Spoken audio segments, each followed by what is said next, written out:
So I call this presentation piano. I call this presentation piano. And the reason why I like to center, because so much literature, around literature in the 19th century was very dismissive. Was very dismissive. My whole life's work, so he does my whole life's work. Scholarly work has been to really amplify and recognize the things, misrepresented, or and Cubano of Afro-Can descent, I think it's really important thing to observe and celebrate. So from the piano perspective, we have of course the European classical, and of course you know well before that, and of course in Cuba there was a lot of dialogue. There was a lot of dialogue between Europe was happening on the island. Art music was happening. So anything that was popular in Europe, especially places like Cuba that had America's thriving population, and at one point, we see a round trip of the Cuban musical influence to Western Europe. So we recognize the Habanera, its impact on Cuba, it was significant. Most people had never heard of Cuban music, but they heard the Habanera because of and that rhythmical element, that ostinato, is one of several that we hear in West Indies, right? In West Indies. And so we refer to a lot of these styles, round trip genres, because they come from Europe and West Africa, they come from Europe and West Africa, something new, and then that goes back. You give birth to something new, and then that goes back. So I'm going to start by playing mid to late 19th century by one of the pioneers of this genre of classical Cuban piano, Ignacio Cervantes. Cervantes wrote hundreds of danzas. The danza was a precursor to the national dance, which is the danzón. It is through composed music, so it's played straight through. Whatever's on the page is what you play. There's not much in the way of improvisation other than dynamics and things like that. But these pieces are short and sweet and feature a lot of syncopation that is very reminiscent of ragtime. So when you listen to this piece called Los Tres Golpes, you'll notice a lot of syncopation between the right and the left hand.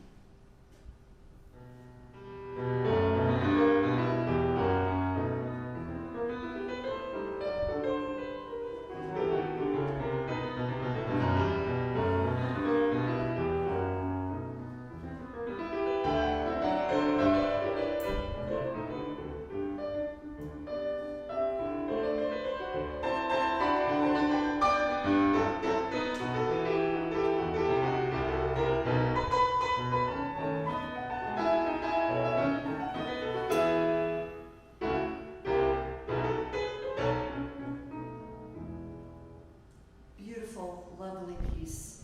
And that essential rhythm that we hear, that what we call, for lack of a better term, cinquillo. We had this.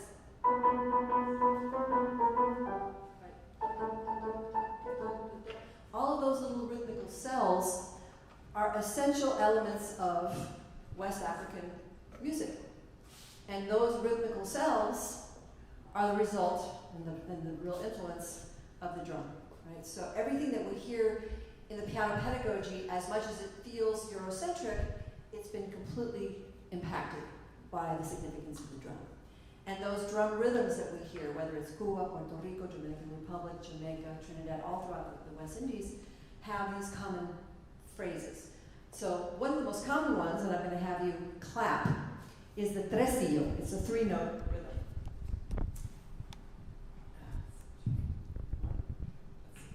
Okay. So the tresillo is a subdivision of, let's say, 8 counts into 3 semi-even pulses. So 1, 2, 3, 1, 2, 3, 1, 2, 1. So clap that.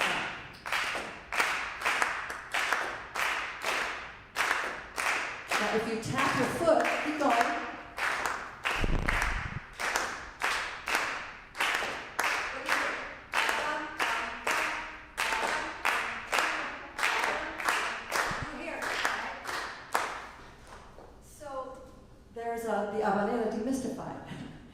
is that the tresillo, which is this, right?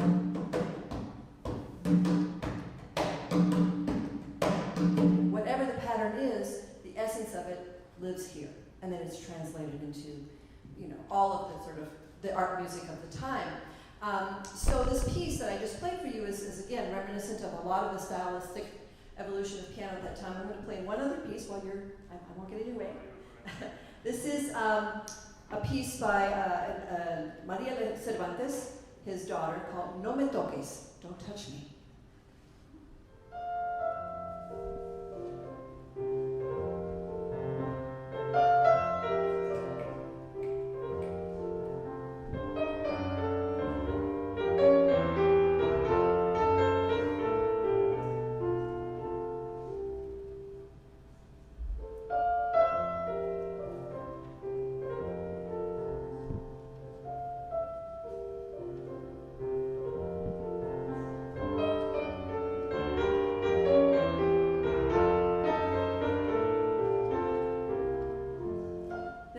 Was composed in 1925, but clearly the habanera already developed in the 1870s, really late 1860s. At that point, the habanera had made its way to Argentina and spawned the development of the tango. That rhythmical cell, in Cuba is referred to ritmo de tango, tango rhythm. And the word tango is kikongo, it's West African. It means to move in time to the beat. So all of this is centered in West African, you know, musical traditions as well as dance aesthetics, right? And then you have the blending of that with the European tradition. Okay, so I'm going to move into something a little bit more contemporary. You'll recognize it.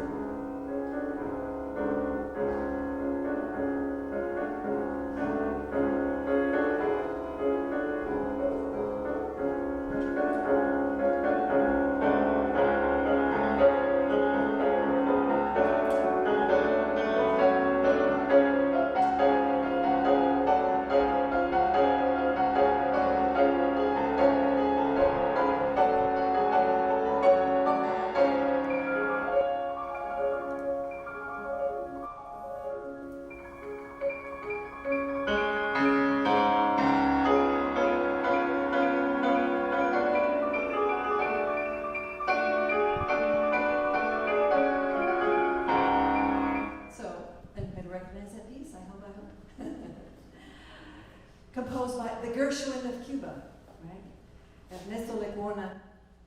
Who composed that and many other pieces. But the Malagueña is a reference to the Spanish traditional classical style, if you will.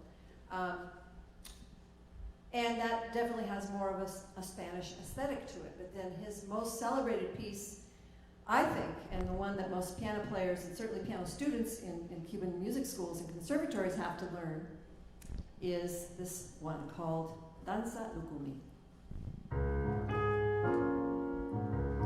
The pianist here is Bebo Valdez, Chucho's father.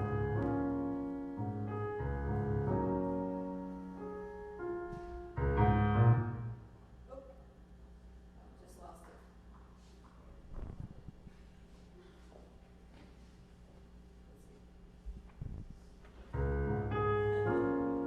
One more time. Without the visuals. Oh no, it's whatever's happening here, it's not liking it.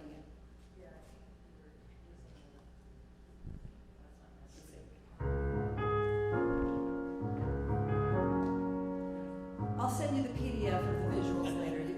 It'll be lovely. It's just pictures anyway. A couple videos. All right, now listen to this left hand part.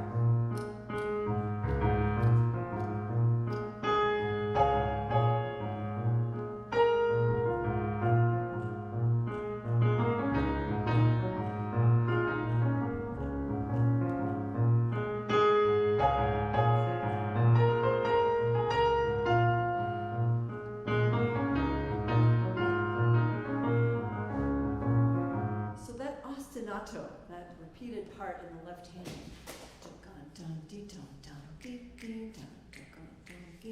What is this thing that I'm snapping? Anybody know? The clave. Keep going.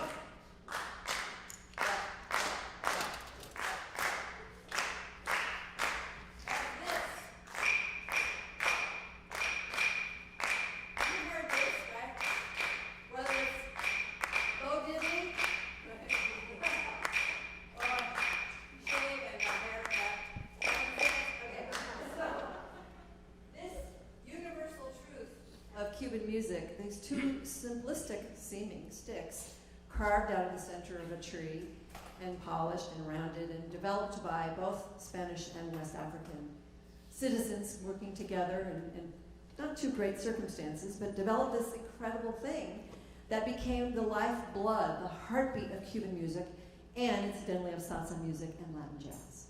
So when we hear the clave, whether we hear it again inferred to or referred to in many ways, it is the pulse of Cuban music because it's a guide, it's a structural guide.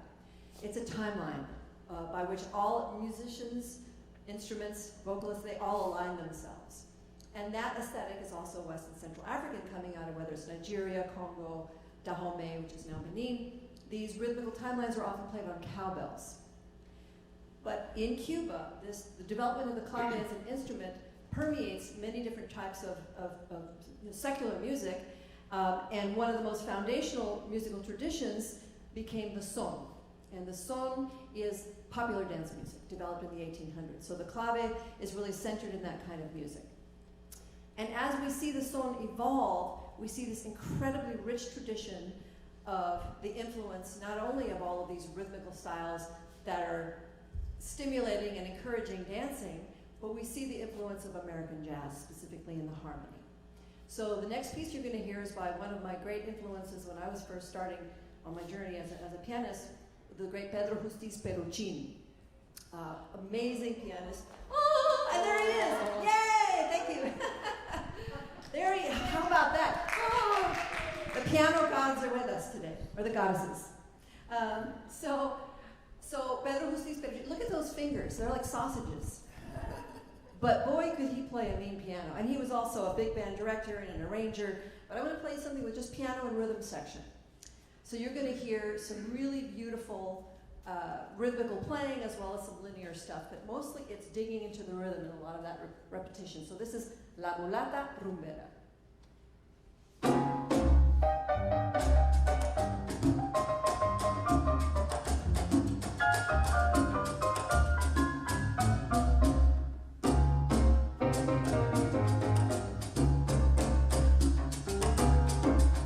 Dance to this.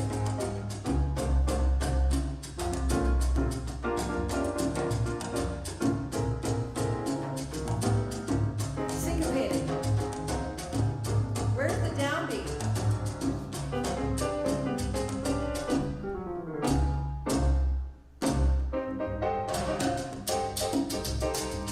You don't dance on the downbeat, Cuban.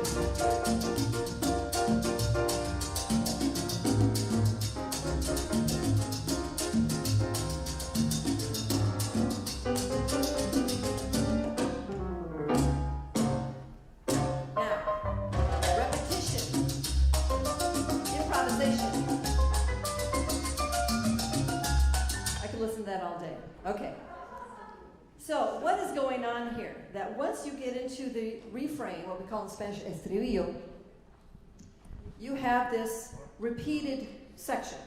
So it's C minor, right? So this.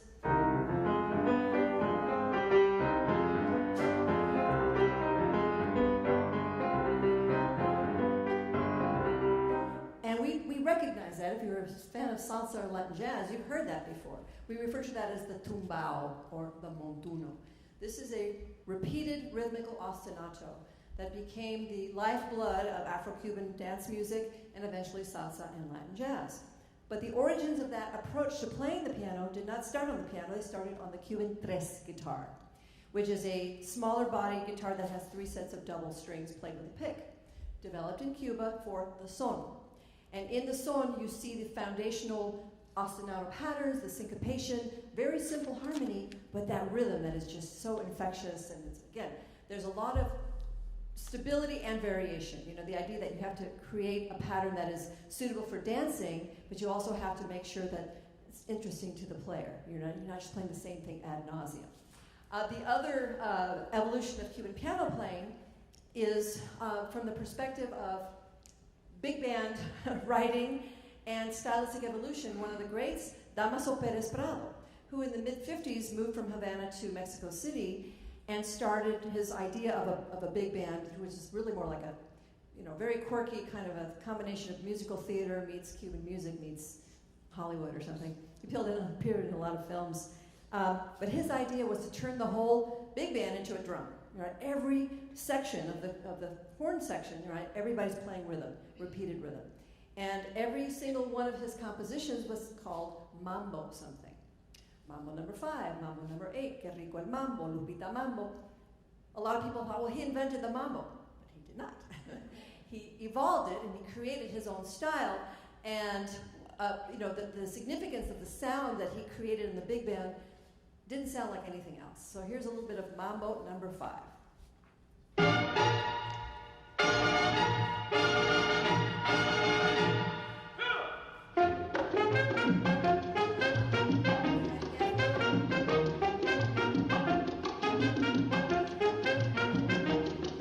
Kind of cheesy.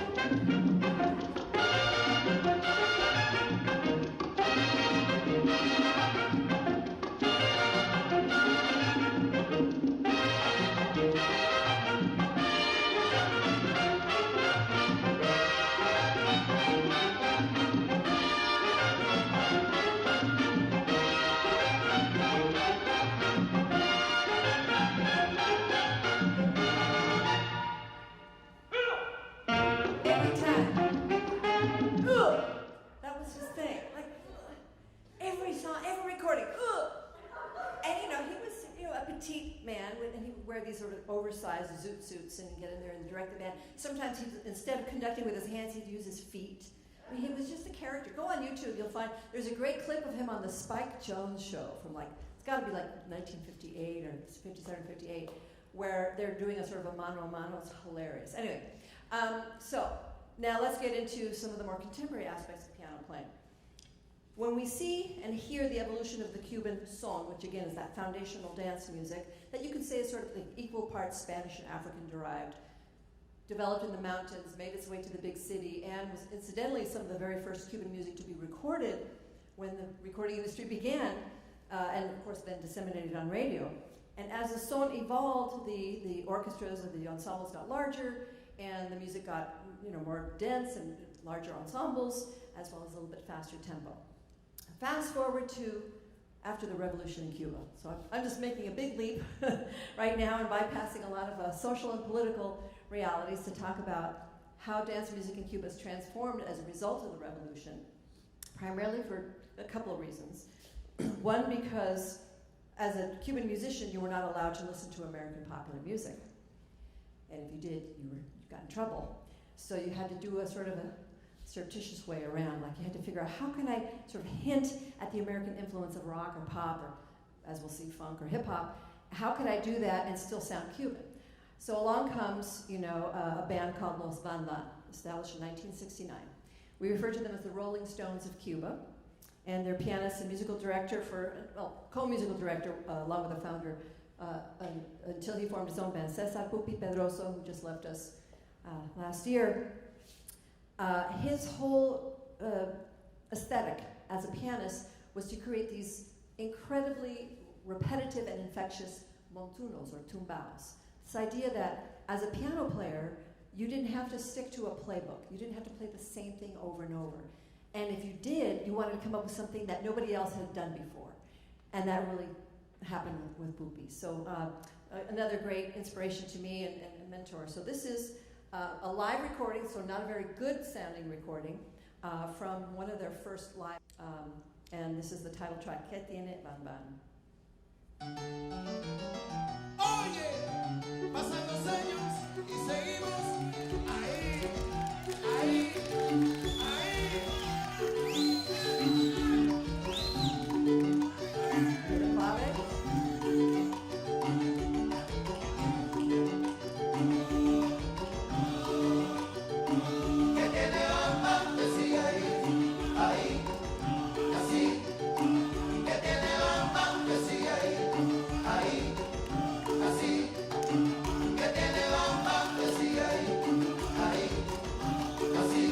Así,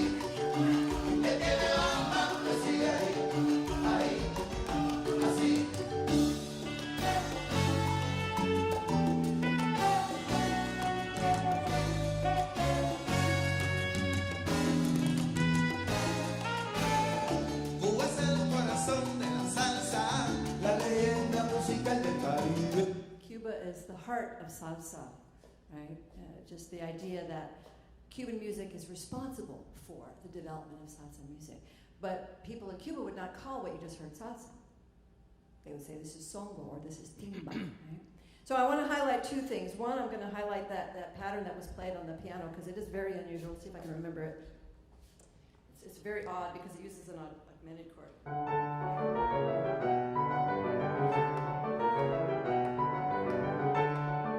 No downbeats. So I'm going to play it a little slower. 1, 2, or 1, 2, 3.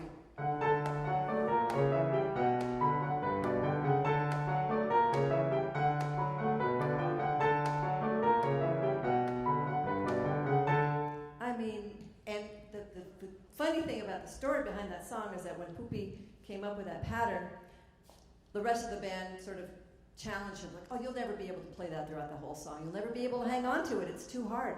And he goes, Big Fat did it anyway. And of course, that became the sort of legend of that piece. And so it was such an odd pattern to play. And featuring, harmonically a rarely used chord in popular Cuban music, which is the diminished chord.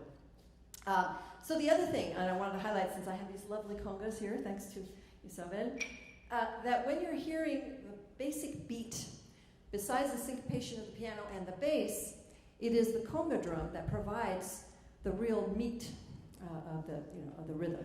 So we refer to this also as the tumbao. Tumbao is a Cuban Spanish word that means sort of like your gait, the flow, the way that you move. So like many patterns in Cuban music, the emphasis is not on the downbeat, it's on the upbeat, or on the fourth beat of the bar. 1, 2, 3, 4, 1, 2, 3, 4, 1. It's a little faster.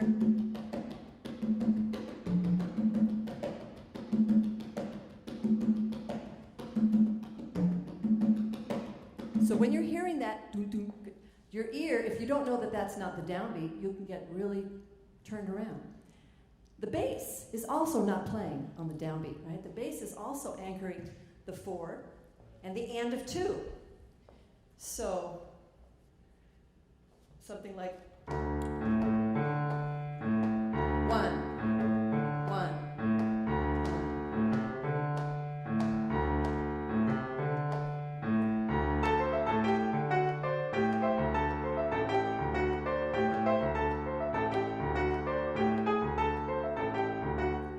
Not a downbeat to be heard in any of that. So the challenge for the newcomer to this music is recognizing those, that the aesthetic of Cuban music is primarily syncopated, and you just have to get used to that. And for a lot of jazz musicians who come to Latin music, Cuban music specifically, that's the first hurdle. Like, where's the one? Fortunately, I don't have one here, but the cowbell. Once the cowbell comes in, everybody. You got the cowbell. You always need more cowbell. The cowbell is what's anchoring you with a pulse. And that, again, is an African aesthetic. All right, so the man you are going to see and hear on Saturday, what an incredible story. So if you want to learn about him and all about his music, he and I wrote a book together called Decoding Afro-Cuban Jazz, came out in 2018. And when he first asked me to help him write this book, he wanted to talk about the history of the band he had formed, Irakere, the first Cuban band to win a Grammy Award, 1979. He's since won like 8 or 9 of them, I think, at this point. But the aesthetic of his band, which was so deeply rooted not only in Cuban music, but also inspired by American jazz and funk and rock, it was the first band to really break through not only sort of the European aesthetic in terms of the jazz festivals, but also in the United States. I mean, one of the amazing performances they did on their first tour for Columbia Records was they did Carnegie Hall. But it was the Montreux Jazz recording that won the Grammy. And Chucho's focus on the evolution of that group, for me, needed to start with some context about him as a son of a great musician and band leader, Bebo Valdez, his father. So in Chucho, you have what I like to refer to as the triumvirate of the classical education. He's a conservatory trained musician, graduated when he was 14. Speaking of graduation. Deeply versed in both jazz and Cuban popular music because his father was the musical director of the Tropicana Orchestra. And when Sarah Vaughan and Nat King Cole and the Dorsey brothers, used to go to Havana to play, Bebo was the musical director. And when Bebo decided to leave Cuba, Chucho became the musical director when he was 19. So, trial by fire, he had to come in, and take over for his father, who, by the way, was a contemporary of Lecuona, and they were friends, and they played together on television shows and whatnot. So the legacy of Bebo resonates in Chucho, and at the same time, Chucho embraced this much more global aesthetic as a pianist. In one fell swoop in a solo, you will hear Brubeck, Boulanger, Bach, to Charlie Parker. I mean, there's this essence of worldliness in his playing that he is not and cannot be confined to a box, a musical box. You say Cuban piano, no, he's a pianist of the highest order with immaculate chops, and at 80, almost 82, still sounds as good as he always has. I think he sounded better. But so this is a tribute that he did to Duke Ellington with Irakere. So you're going to hear, or is this Irakere, or is this maybe the Afro-Cuban, I can't remember the exact recording of this. But anyway, I'll think of it while it's playing.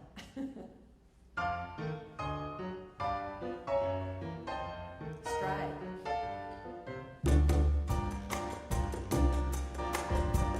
This is with the Messengers, a smaller group.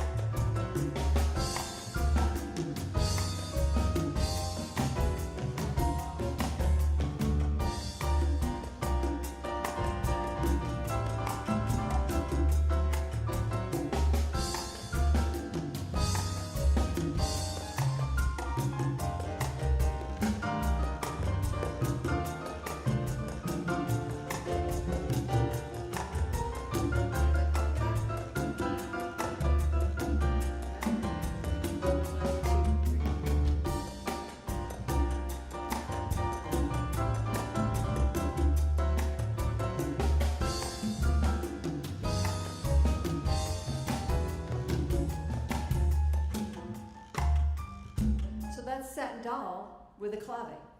That's satin doll with a montuno, with a tumbao. That is the Cubanization of a jazz standard, a swing tune, right? So what does that mean when you Cubanize or clavify something? Is that you go from the jazz swing feel of uneven eighths to even eighths. So that bilingualism that you have to have, that fluidity as a musician to be able to go back and forth between a swing feel and a Cuban feel, that is a skill that will take you far as a pianist, right?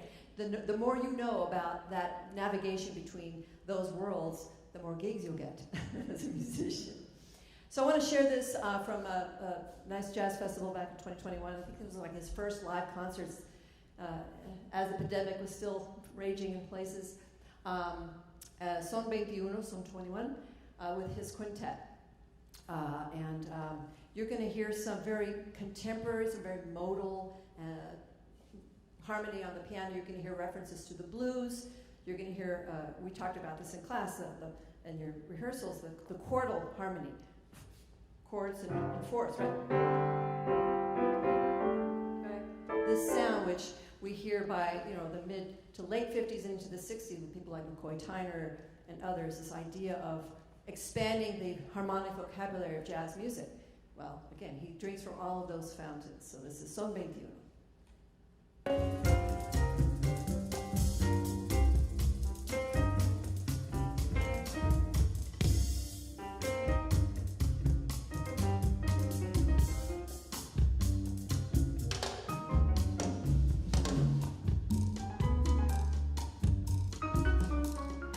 Where's the one?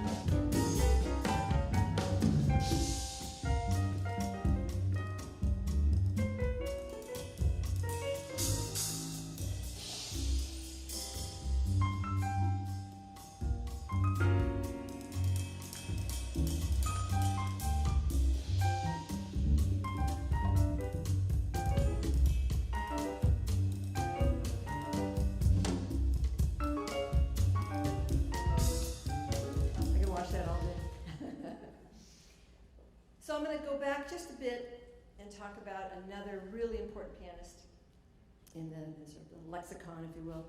Emiliano Salvador did not live enough time on this planet, but his impact on Cuban musicians was significant because, like other pianists, his ethos was one of, like, I want to sound like everybody else. I want to do my own thing. And who he most was inspired by was Thelonious Monk. And he said in an interview, he said that the reason I love Monk is because he didn't sound like anybody else. He sounded like himself. Right? And that's really hard to do in any musical traditions, to have your own voice. Certainly in jazz music, we recognize the brilliance of the spotlight of the individual and the individual creativity within the collective voice. But to have that instantly recognizable sound as a player, that is like feather in your cap. Like you can't even, that's the goal, ultimate goal. So Emiliano had this, as a percussionist turned pianist, had this thirst for harmonic adventurousness. He was much more about the curiosity of harmony and moving into like really unusual directions. He liked fast tempi, right? His tempos were really fast. This is one of my favorite pieces of his from 1979 recording, Nueva Visión.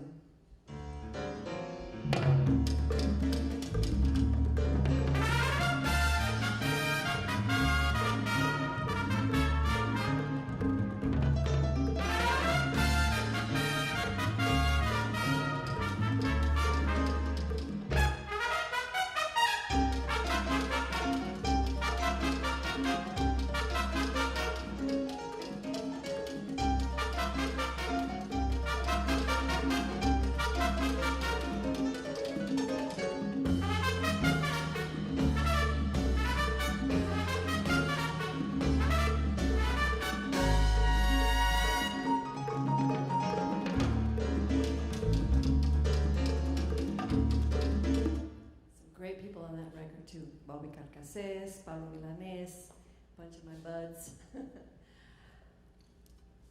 One of the most important aspects of Cuba's revolution was the establishment of the art schools. There's a great story that one day Fidel Castro and Che Guevara decided to go play golf, the golf course that they had confiscated, of course. And they looked at this beautiful landscape and they said, what if we could cultivate students of art here? Visual art and music, dance, and theater. And so they hired these architects to build this very open space, this very creative open space in the middle of what used to be a golf course, country club. And the idea was born, and in mid-construction, the Soviet influencers decided that it was not going to be good to have so many creative and free-thinking people around, so they put the kibosh on the completion of the art schools, and yet the students were still using them and continue to use them.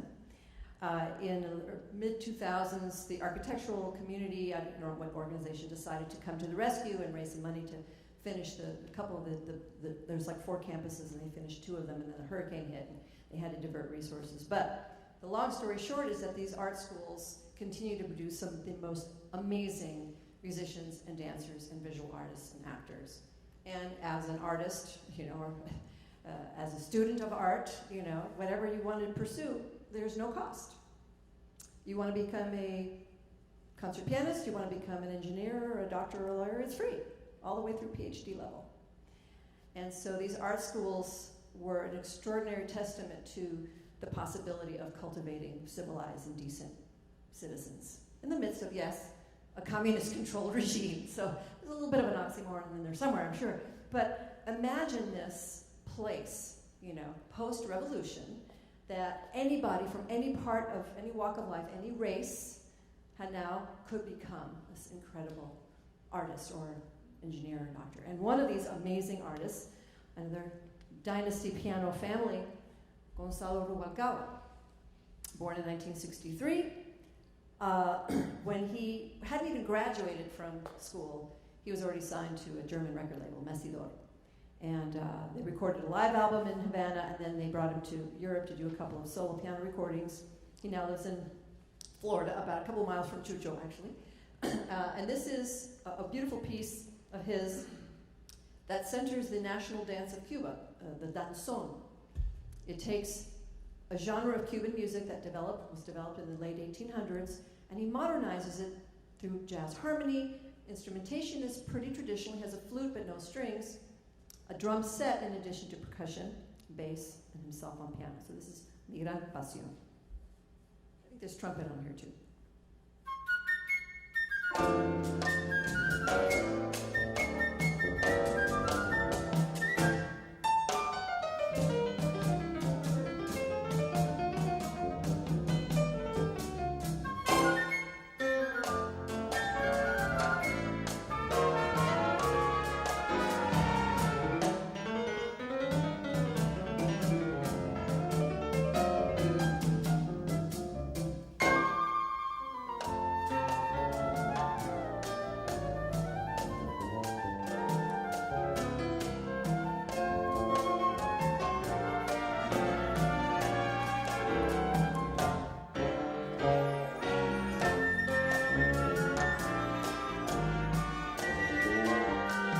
Electric bass.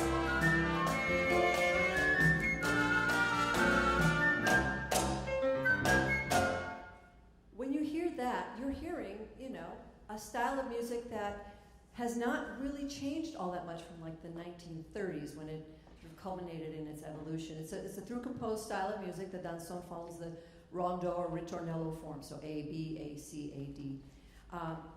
But clearly transformed through more modern harmony, some creative endeavors there with the dynamics and the tempo change and modulations, but still such a deeply Cuban style. And the danzón gave way to the mambo and the cha-cha-cha.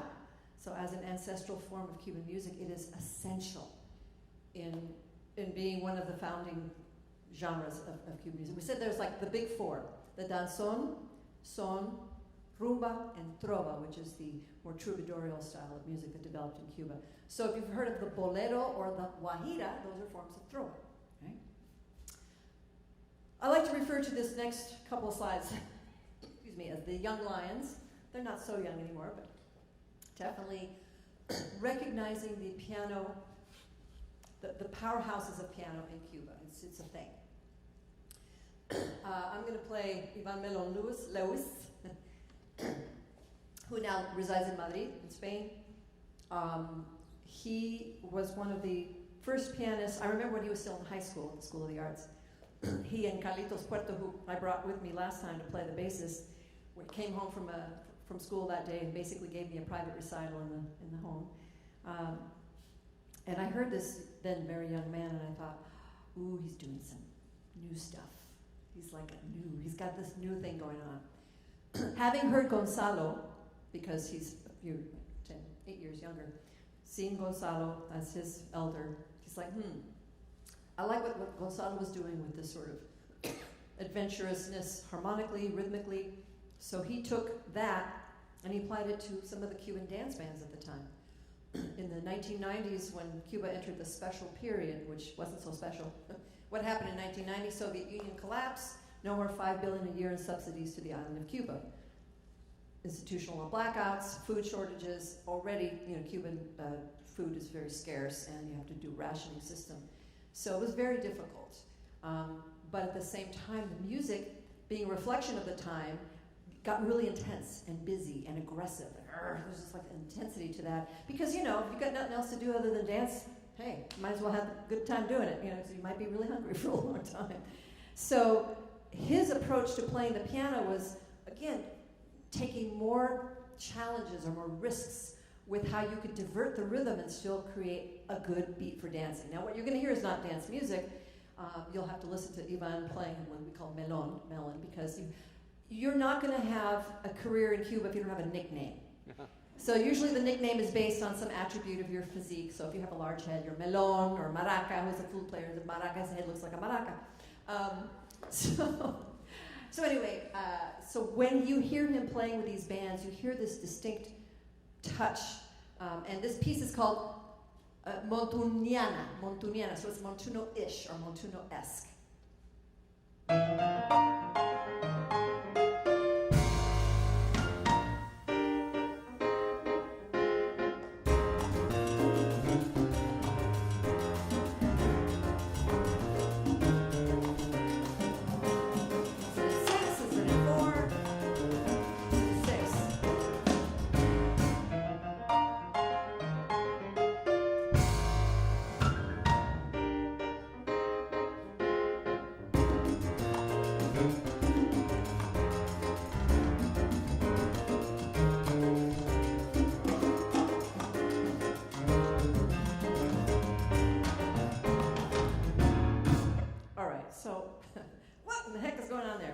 all, when I say it's in 6, what do I mean?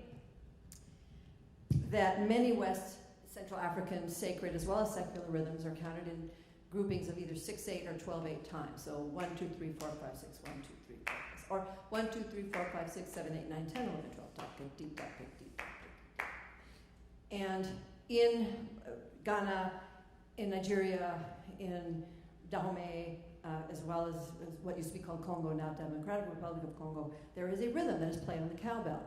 Ding, ding, ding, ding, ding, ding, ding, ding, ding, ding.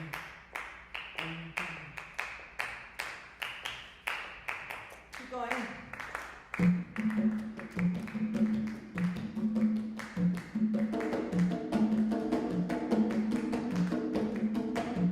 One, two, right? So you can count that. You can count it 1, 2, 3, 4. Even though it's going 1, 2, 3, 4, 5, 6, 7, 8, 9, 10, 11, 12.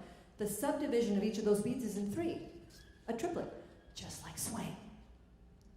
So we see, the ancestral African rhythms that still permeate music, no matter how contemporary, are still rooted in those rhythms. And this rhythm, 1, 2, 3, 4, 1, 2, 3. You can count it 1, 2, 3, 1, 2, 3, 1, 2, 3, 1, 2, 3, 1, 2. But in Cuba, they count it. They feel the 4 pulse. And that is the secret sauce, right? All right. Other amazing young lions. Harold Lopez Nusa and Aldo Lopez Gavilan. Harold's uncle, the great Hernan Lopez Nusa, another amazing pianist. You can look on YouTube, there's stuff of him, playing concert, traditional concert music with the chamber orchestra in Havana, playing, the 19th century stuff as well. But he also is he straddles that line between the more classical aesthetic and more contemporary. And Harold and his brother, Rui, piano and bass respectively, came up in this tradition. The fathers, uncles, mother, everybody a musician or a music educator. And so Harold, again, coming from the classical world into jazz music by way of Cuban music, right? So this is his version of a great song from the 1950s called Pa Gozar.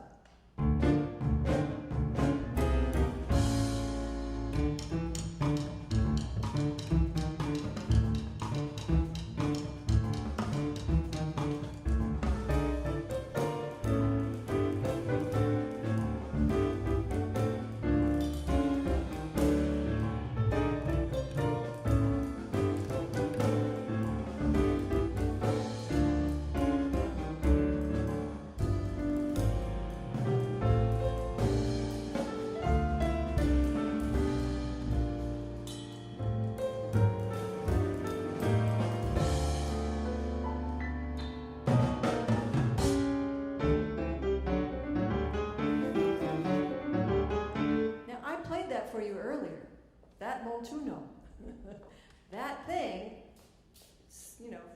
70 years later,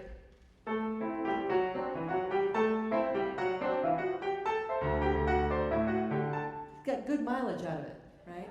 I mean, that pattern you've been playing for, poof, and it still sounds good. Now, when you think about it harmonically, it's very simple, but that rhythm, that's what makes it. So the last video I'm going to share, and I'm open it up to Q&A, and of course, but is Aldo Lopez Gavilan. So his mother was a concert pianist. His father is still living. Father is a conductor and composer. Aldo's brother Ilmar is a concert violinist who established the Harlem Quartet. He's been living in New York for a number of years. And the two boys, the older brother went to the Soviet Union to study and got a scholarship to go to Europe, and then eventually came to the States, where Aldo stayed in Cuba. And they're, I think, maybe 6 years apart or something. So they never had a chance to be in one another's lives musically until adulthood. And there's a wonderful documentary film that I'm going to recommend you see called Los Hermanos, the brothers, about them. It is incredibly moving. It's a portrayal not only of their musical evolution and the separation and reunion, but also of the, let's say, socioeconomic and political differences in their experiences as musicians.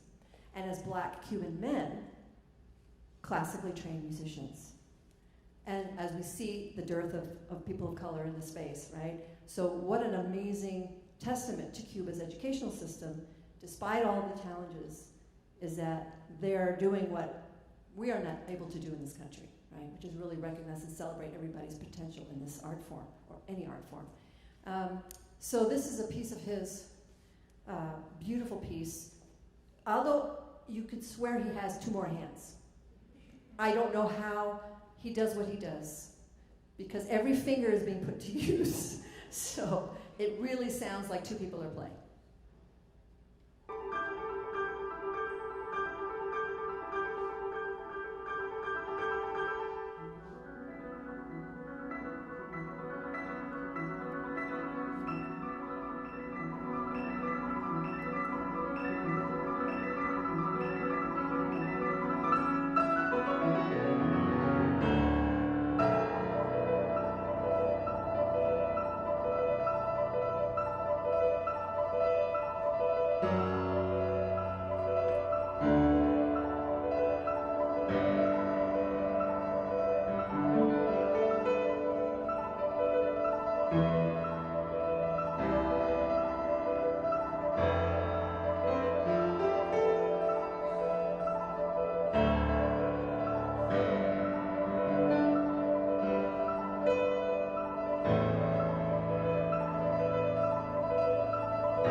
West Central African foundational rhythm is at the heart.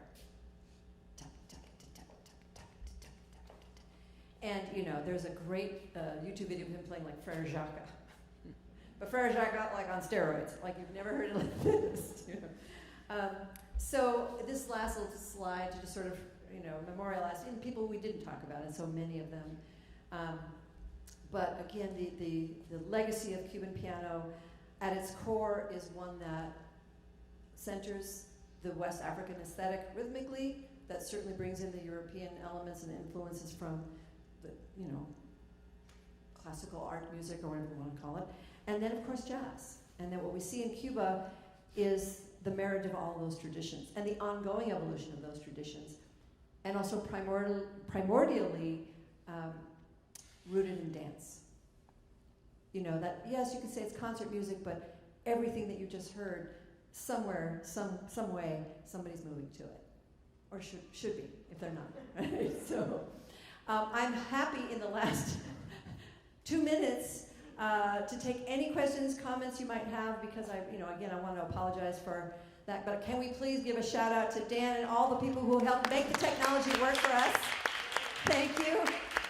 So, like, okay. So happy to answer anything about anything. Yes. You look like you were going to ask. Yes. Yes.